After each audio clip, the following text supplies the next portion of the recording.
Pakistan old game మనందరికీ తెలిసింది.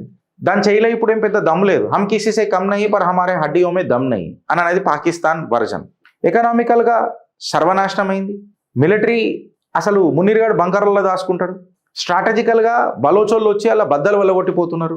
ఆఫ్ఘనిస్తాన్ వాళ్ళు నెత్తి మీద వచ్చి ఖాన్ బరీలు కొట్టిపోతున్నారు. అలా సైనికులు యూనిఫామ్లు విడిచిపెట్టి నంగా నాచ్ చేస్తున్నారు పాకిస్తాన్లో. మళ్ళీ పిరిపి హమ్ కిసీసే కమ్ నహీ పర్ హమారే హడ్డియో మే దమ్ నహీ, బంగ్లాదేశ్ కూడా మాదే అని చెప్పి మళ్ళీ ఒక రిహాటరిక్ స్టోరీ చేసిండ్రు. ఇప్పుడు వాళ్ళు ఏం చేస్తున్నారంటే బై ఛాన్స్ బంగ్లాదేశ్ మీద భారత్ని బిజీ చేస్తే కాశ్మీర్లో మళ్ళీ మనం ప్రోగ్రామ్ చేసుకోవచ్చు, మళ్ళీ మన పత్తర్ పుత్రులను యాక్టివేట్ చేయొచ్చు అని అనేది ఒక స్ట్రాటజీ.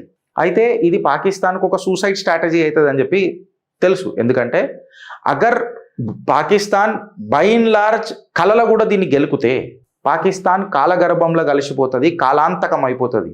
ఎందుకంటే కాలభైరవ దర్శనం సాక్షాత్తు చూపిస్తుంది భారత్ అనేది ఒక పిక్చర్ క్లారిటీ నరేటివ్ పాకిస్తాన్కి తెలిసిపోయింది.